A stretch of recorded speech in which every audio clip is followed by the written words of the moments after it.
Great Thursday. So I ran out of ink, right, yesterday, trying to print some things out. Was it yesterday or today? I don't fucking know. But yeah, I ran out of ink. Gotta get some more ink. Gotta get some ink. But yo, check it. It's a great day. We're alive. We're breathing. We got our numbers done early. You know, just had a dope ass meal. We talked to one of the universities about, potentially going there, but didn't like the fact that it was a year-round thing. I want to be able to come back home, you know what I'm saying? Train my nieces and nephews, still be able to build with them.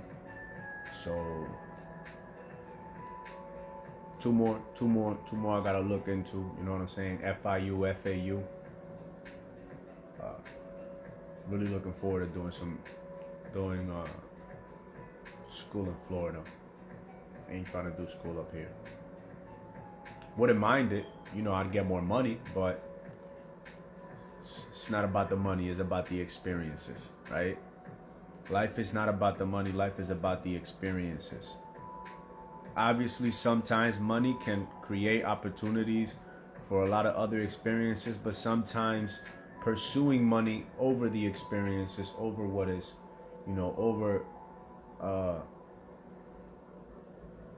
over the experiences, can actually can hold you back from potentially making more money. You know what I'm saying? So, hey, always go with what inspires passion, enthusiasm, with that which inspires the uncertainty, right? Uncertainty will create the certainty of experiences, whereas certainty, it's boring a lot of the times, right? That's why a lot of women get tired of some men. It becomes so routine. They're like, oh, God, again, this again. So you must be like that with the feminine within you. You know what I'm saying? You got to be able to keep yourself excited by doing things, by challenging yourself, by thinking big, by setting goals, by visualizing and envisioning bigger, better, and greater things. You know what I'm saying? By believing in your capacity and your potential to be something more than what you currently are, right? You have an idea of what you desire to be in the future, of who you desire to be, of the things that you desire to be doing when you do become this individual, the things that you want to have the capacity, abilities, and capabilities and power to do. You have that. You kind of have an idea. You have an idea. But many of us fail to embody that. The consciousness, the beingness, to develop the qualities, to feel the emotions, to visualize ourselves as that individual capable of having the things, doing the things, being able to go to the places, and having the capacity to create the experiences that you want. And so, who you want to be tomorrow, you must become that individual today. Because when you get there, it'll be like that, right? Yesterday you were only 15, 10 years old, desiring some of the things that you already have now, or desiring to be who you are right now. But none of that is going to happen unless we begin to make some kind of investment with our times, i.e., we start, sacrificing immediate gratifications for long-term results. We might have to avoid a few donuts, a few cakes. Might even have to avoid eating certain things completely if we wish to become the individual that we wish to become and to have the impact on life that we wish to have. Right? There's a right way to do something, and then there's our way or society's way.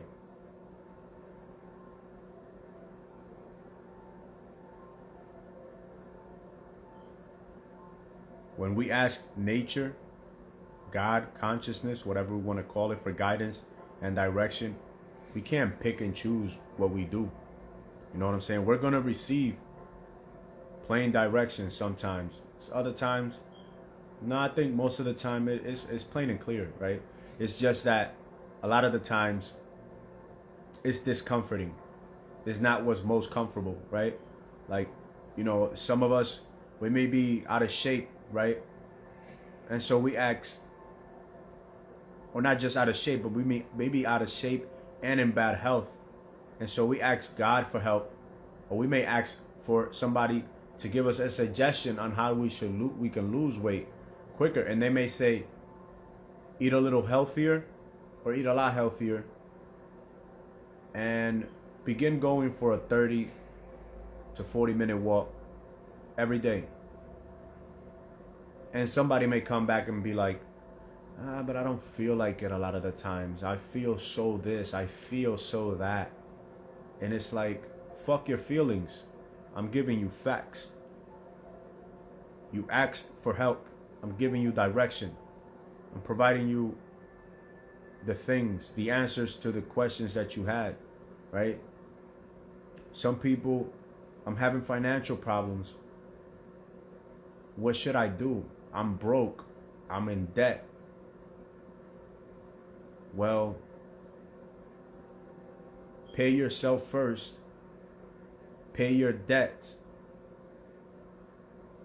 And then with whatever you have left, if you have anything left, save that or invest it. Oh, but then I won't have time. I won't have money to go out. I won't have money to, get my hair done, get a haircut, get a shape up, get some nice shoes. You know what I'm saying? Like, and it's like, if you didn't want the help, why did you ask? Sometimes, it's like a saying I once read. It's like if you before you help somebody, before you try to, help somebody with some kind of illness or some kind of life change, ask them first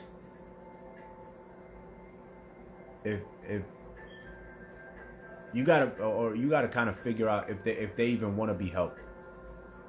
A lot of people just want to be pitied. They just want to be heard. I don't know for what. They just want to complain to somebody and feel like somebody else is listening to them. Make excuses for themselves. But a lot of people don't want to have their own BS thrown back at them in their face. You know what I'm saying? They don't want to acknowledge how it is that they're messing up. They just want to complain. They just want a pity, some kind of emotional support, some kind of emotional tampon to make them feel good about not doing enough. They don't ever want to hear that, oh, you're not doing enough, or this is what's jacking you up right here. This is what needs to change. So a lot of the time what's jacking them up is usually what's keeping them comfortable. It's like a lot of people, there's like, oh, I'm out of shape because I'm depressed. And because when I get depressed, I eat. You know what I'm saying? I eat out of control. And it's like, okay, so how's about next time you feel depressed and you feel like eating, you go out for a fucking walk. Or you get down and you do 5 or 10 push-ups and some sit-ups. and some squats until you stop feeling depressed. And then every time you feel depressed, you get down and you do 1 or 10 or 50 push-ups or some more squats, or you go out for another 5 or 10 minute walk or run. And I guarantee you that over time you will stop feeling depressed, because you will stop doing things that don't provide your body any value. So your body will continuously feel more enthusiastic to do other things that are not so depressing, because you will no longer be dealing with depression. Today I put up a post, relating to Mary Jane. To marijuana, right? And somebody came back and they was like, oh, but I be productive when I smoke. And it's like, okay, that's still not the point. You're smoking every day. You get what I'm saying? Like, if you're doing something that is not necessary for your survival, like drinking water or consuming food, and even food itself, we can go many days without food, right? But we kind of need it when functioning in these societies that demand so much energy from us. But when it comes to smoking cigarettes, weed, anything that you're smoking, when it comes to consuming wine, any kind of spirits daily, when it comes to ingesting drugs, these things are not necessary. We just do them because it's easier to sedate ourselves with sedatives to distract ourselves, with mediums of entertainment and technologies and these social networks, than it is to figure out what to do with our time. And so I basically said, I was like, yo,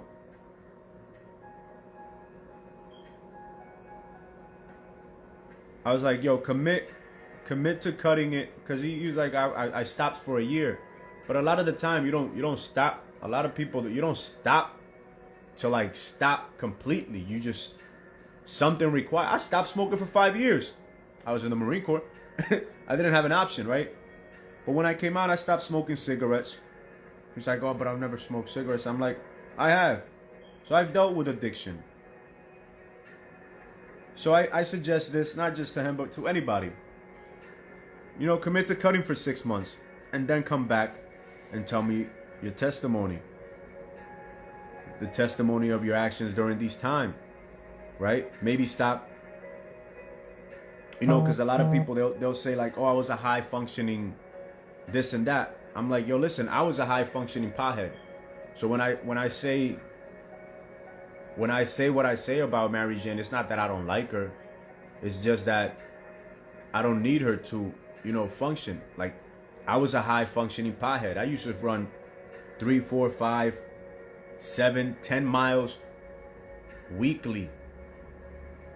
And then on top of that, throughout the last 18 months of college, obtaining my bachelor's degree, I fought in 4 amateur fights, and I completed my bachelor's in 18 months time. And I was doing that all while smoking.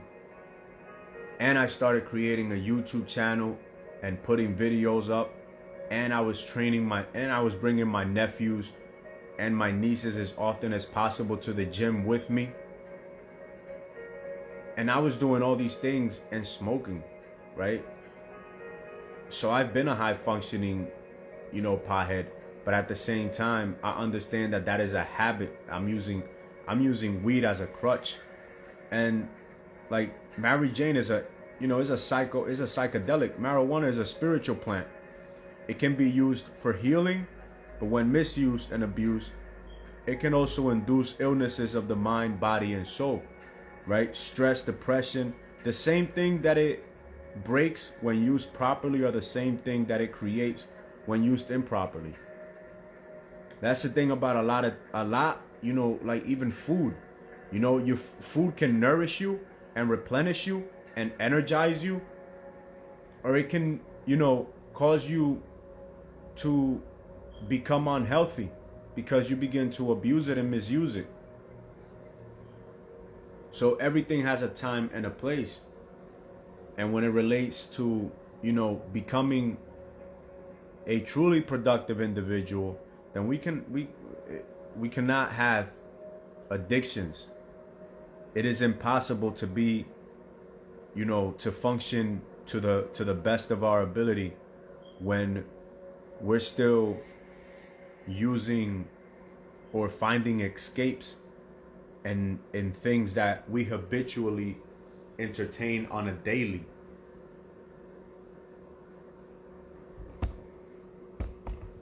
Like, don't get me wrong, like I said, I was able to go through 18 months. And if it wasn't for another form of psychedelic, I would have never had the level of self-discipline and clarity that I had with weed and as it relates to college. If it wasn't for them teachers, for the shrooms, for the magic mushrooms, which I call teacher because that's how I see them. I see them as like the teachers in nature. I wouldn't have the clarity that I have, right? I wouldn't even have had that initial desire to stop smoking weed for 30 days, a month, like 2 months after I had my first mushroom experience. I would have never had a psychedelic experience with marijuana to begin with, neither. I would have never been fighting. I would have never done 4 martial art. I would have never thought I had the capacity or the time to do fighting and college all at the same time without a problem, with so much ease. But abusing anything, misusing anything, it only slows us down. And this individual, he came, he was like, marijuana just allows me to unwind and, it reduces my anxiety. And I'm just like, bruh, the fact that you're smoking daily is what's causing your anxiety. Like, you may say that, your level of passion and productivity and performance is not reduced, but I'm telling you it is. Like, I can't, it's crazy how, some people will try to argue or debate about what they think they understand while they're still, indulging in habits that another individual has overcome. Like, I can't talk about somebody. I can't talk about fasting for 20 or 30 days. I can't debate somebody that's done it on the health benefits and the spiritual value that doing such a thing can provide, because I've never done it. You know what I'm saying? But I kind of have like an understanding like that. The level of self-discipline, the level of willpower that would take to do that, I know is insurmountable. Because, food is on a whole nother different level than any kind of drug. Because we've been doing it a lot longer than a lot of drugs, unless you're a kid that was born to a mom crackhead or a heroin addict, you know what I'm saying? And then you came up becoming a heroin addict too. That's different, because dumb things is, no. That's crazy, you know what I'm saying? But psychoactives, like a lot of people, they don't even want to do mushrooms. And they do mushrooms and they can never do it by themselves. Or they can never do it without any distractions. Why? Because you can't abuse this psychoactive. But you can abuse Mary Jane a lot.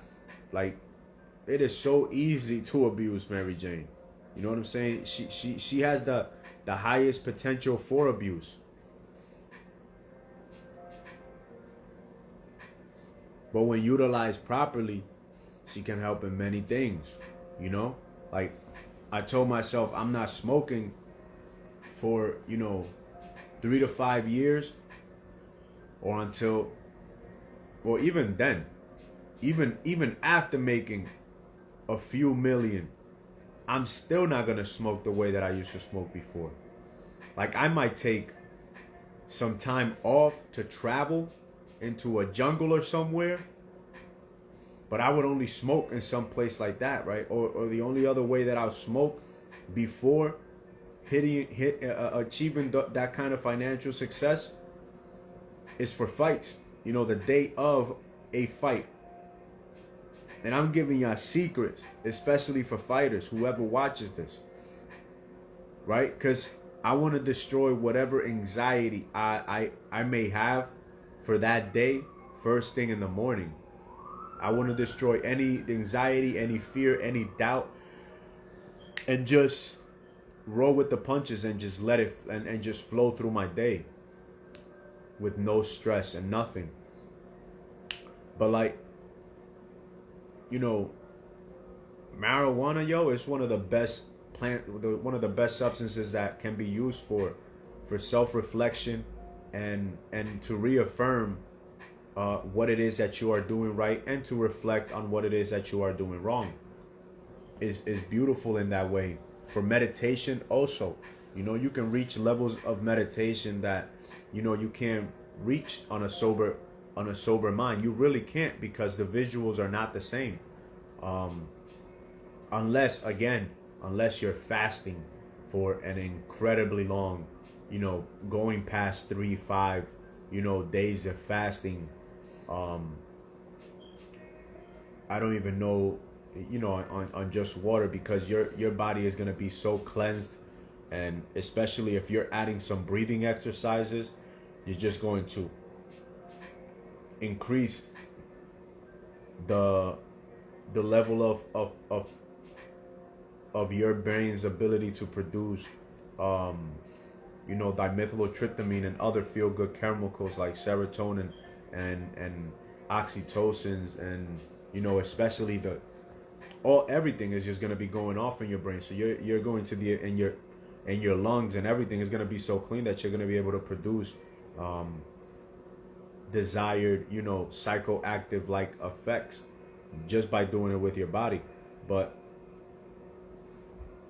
yeah, man, I wanted to, that was kind of like the topic that I wanted to hit on today, because a lot of people, they want to make so many excuses to make their addictions seem like it isn't a problem. And that's why I appreciate that over the last 2 or 3 years I understood that I started like I stopped lying to myself about it not being a problem, or at least like a year or two ago, right? Like I started understanding, like, yo, this is a problem. I have an addiction. I have no control over this thing, or not an addiction, but this is highly addictive. I am behaving very undisciplined with this substance, and I need to change this, because I understand that unless I gain a level of control over this, then I'm not going to be able to, function to the best of my ability in other aspects of my life, and I'm not going to be able to do the best that I am able to do and that I have the capacity to do in other aspects. So I need to nip this shit in the butt, and I need to do something about it, like right now. And it got to the point where it was like, listen, the anxiety and the stress that it was producing, it was like, okay, no more. And I don't know how, but it just, one day I was just like, I'm done. As I'm smoking a blunt, I was like, I'm fucking done. And we thank the Most High daily, right? We don't have that urge anymore. And so, whenever a fight comes up, and we utilize her, we look forward to not dealing with that inclination to continue to smoke after that. like I said, mushrooms have been it for me. It's not a substance that can be abused ever, right? You have individuals that love to microdose because they don't get to go through the emotionally taxing experience of dealing with all their bullshit and having it thrown back at their face, so they would rather microdose and take just little bits. Me, though I do practice the microdosing, and oftentimes I'll go months without doing it, I much prefer to go on a completely immersive, 4, 5. Here in the future, I'm looking forward to doing an 8 gram trip. So I prefer those, where I actually get to do some internal work, see where I've messed up, see where I'm messing up, see where I need some improvements, or just sit and meditate. It's kind of hard since all this 5th generation technology, frequency has been contaminating our radio waves, our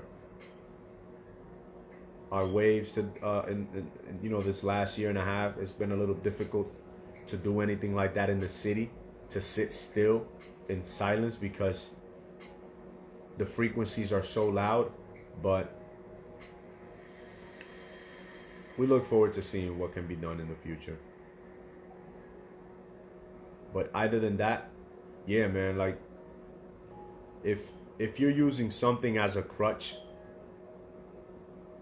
and you think that because you're getting done whatever needs to get done, that you're okay, you're bullshitting yourself. You're lying to yourself, because you could be getting done more than what you're getting done right now. And that's the truth. And that's why if you smoke daily and you still deal with anxiety, that's proof of the truth that you are not functioning to the best of your ability. You're avoiding doing things that are necessary in your life right now, that you could be doing had you not been sedating yourself and distracting yourself by smoking daily or by drinking daily. You're either ignoring something physically, you know what I'm saying, your body. Even if you're eating healthy, maybe you're not doing the healthy things with your body. You're burning time rather than utilizing that time to build your physique. You're either wasting too much time on entertainment and you're not nourishing your intellect and developing your mindset.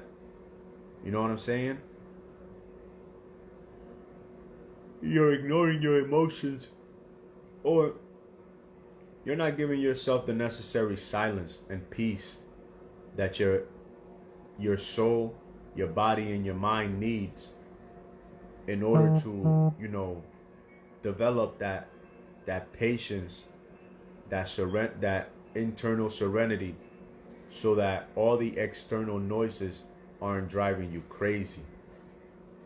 And all of these things can be affected by us, sedating ourselves with entertainment, with wines and spirits, with narcotics, with marijuana, with tobacco, with anything. Like if we have a habit that is negative and that is destructive in some way, shape, or form, we know that it is unhealthy, and we're repeatedly doing it daily to, kind of self-medicate, to use this thing as a crutch to get us through our days. That's fucking us over. That's making it harder for us, because rather than, figuring out that, oh shit, I can actually walk well, we're still relying on this crutch, and we're actually weakening our own willpower, and we're not developing our self-discipline, our level of confidence in self. And if we're not doing these things, then we're also failing and falling short to our own family, especially if we have children, right? Or if we have loved ones that depend on us, or that could be doing better because we are doing better by ourselves. And now we have the clarity and the ability, because we have the clarity, now we also see how we have the ability to be of value to them. Like, I didn't start doing, daily training with my nieces and nephews, in 2020, when all this crazy retardedness began, until I stopped smoking. Only when I stopped smoking did I see the clarity to start planning out my days and seeing that, oh snap, I have enough time to do my own BS, but to also train my nephews and my nieces. I have time to go out and meet people. I have time to do this whole Zoom call stuff, right? I mean, this live.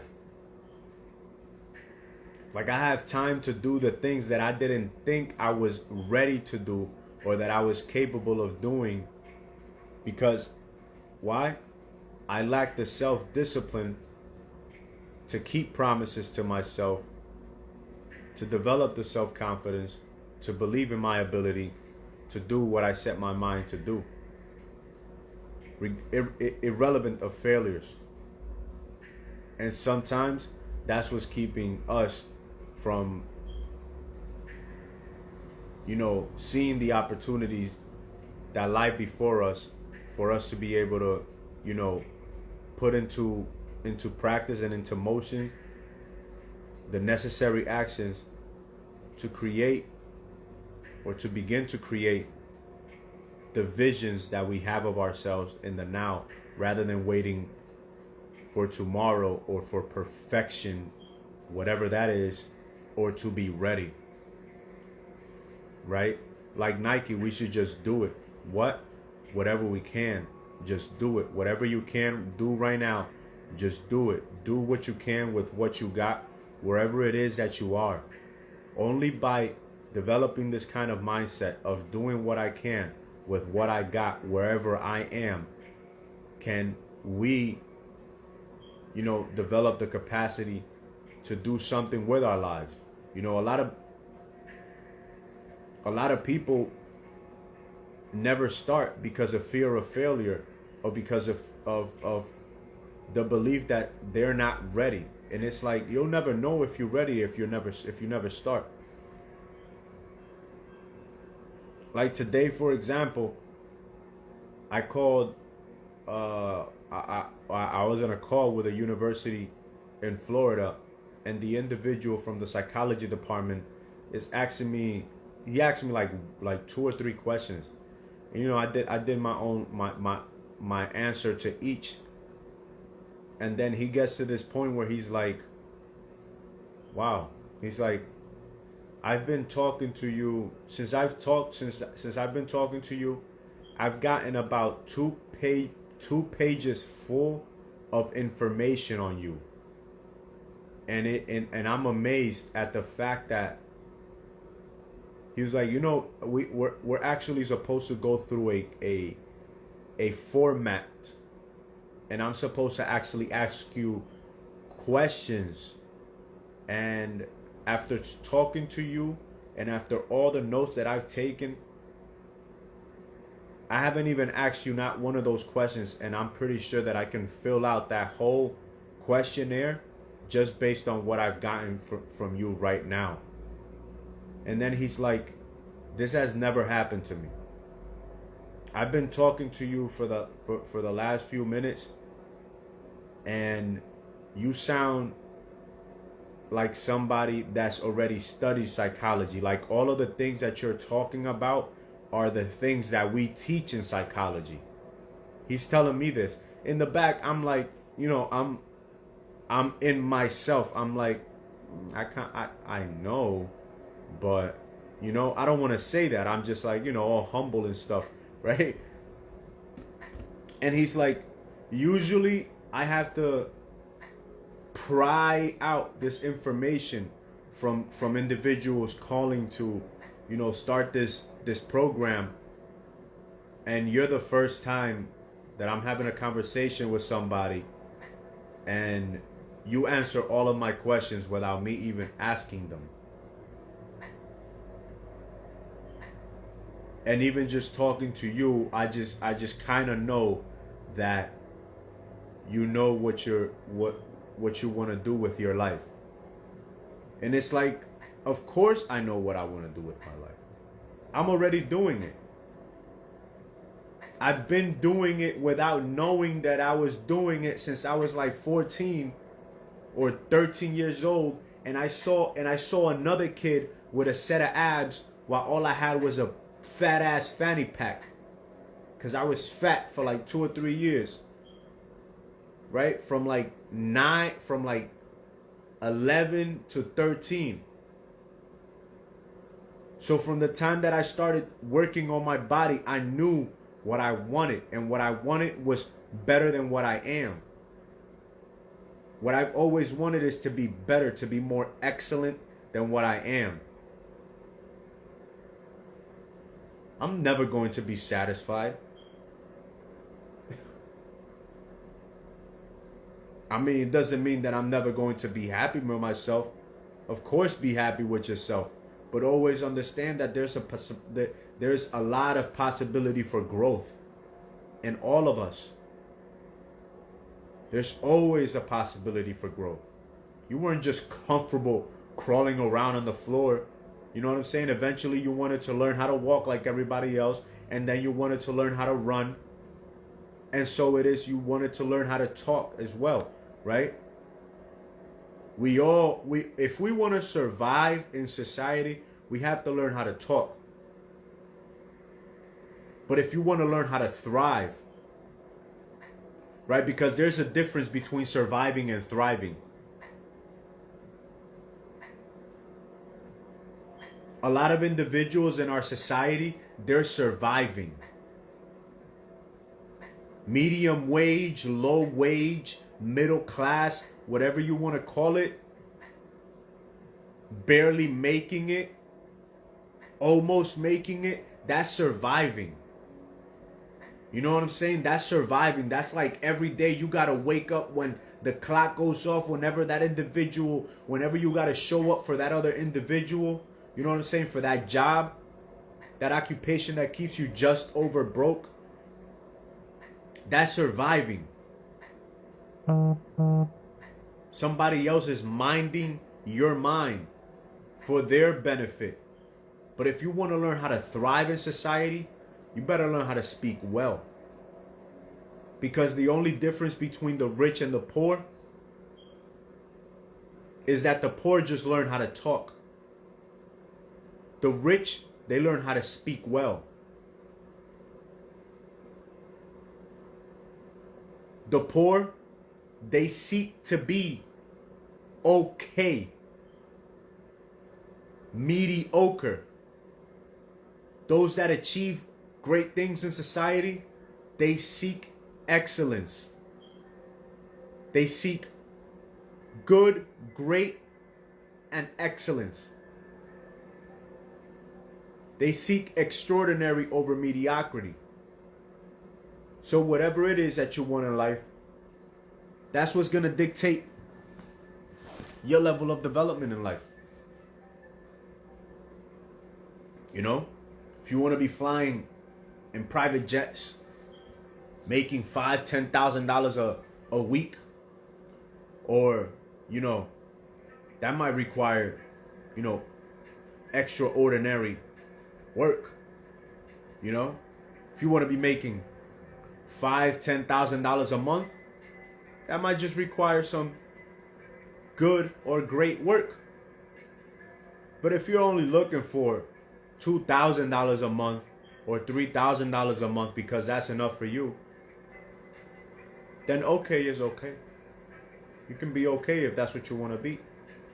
You know what I'm saying? If you want to be making $36,000 a year or $60,000 a year, that's about $5,000 a month. You know what I'm saying? Okay. It's okay. You know? If $10,000 a month is what you want, you know, $120,000 a year or more, might have to be a little better than okay.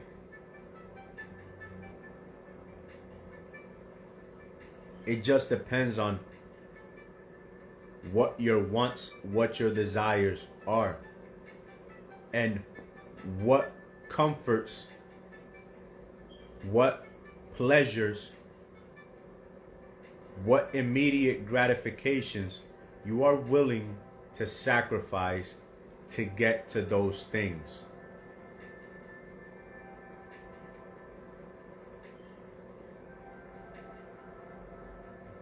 Every habit that we entertain that is not conducive to a more productive, a more purposeful, a more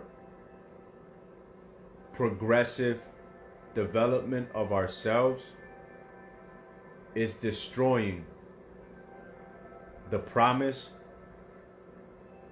of that prestigious future that we want to create. Every habit. So we must be decisive.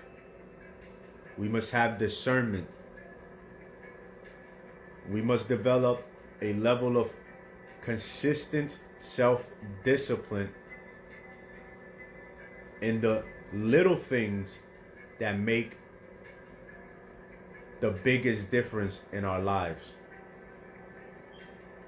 Because there's a lot of people that they can do extraordinary things very well, but they suck at the little things. They have no foundation. And because they lack the foundation, that one thing that they're good at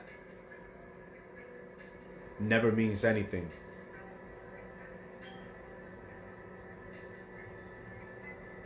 So get used to doing the little things extraordinarily well. And even those things that you are great at will become even greater.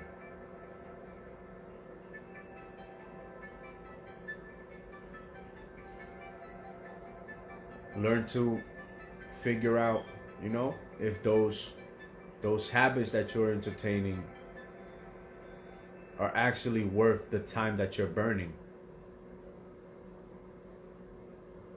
Or, you know, the pain and the ease that you're creating through them. Is it worth it? You know? But other than that, that's all we got for this evening. Like I said, family, do the best that you can with all that you have. Do what you can with what you have. Never stop trying. Trying is doing. Never stop trying. Never give up. Never surrender. Never surrender in your mind. Never say, fuck, this is too hard. Never. Never. You never. Like, even if, as you're fucking rolling the blunt and you're lighting that motherfucker up and you're putting it to your mouth, never say, fuck, no. You can be smoking. I'm like, damn, you know what I'm saying? I gotta fucking stop this shit. I'm gonna fucking finish this blunt, but I gotta fucking stop this shit. You know what I'm saying? You never fucking give up on your desire to stop the negative things, even in the process of doing the negative things. You never give up. It's the same thing with life. Like, we ain't stopping it. It's all about Sha. What it do, Sha? But never. And that's how you will create for yourself the life that you want. You know what I'm saying? You got to start living it today. Even if monetarily you ain't there, you got to do it subconsciously. You got to do it emotionally. You got to do it spiritually. You know what I'm saying? You got to repeat the affirmations that you will be repeating for yourself tomorrow, today. I am a person of integrity with a great attitude and specific goals. I have a high energy level, am enthusiastic, and take pride in my appearance and in what I do. I have a sense of humor, lots of faith, and the wisdom, vision, empathy, and courage to use my talents effectively.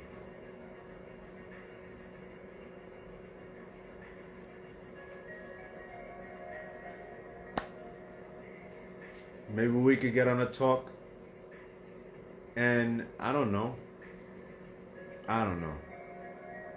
But I'm done with this one. But you can hit me up in the DM and we'll see what we can do. Young shot. But other than that, ladies and gents, at whatever moment in time and place you get to listen to this message, I pray, hope, and have full faith that it will be of value to you. Other than that, it's been your guy, super conscious. All grace and glory be to the Most High, though. Alright? One love.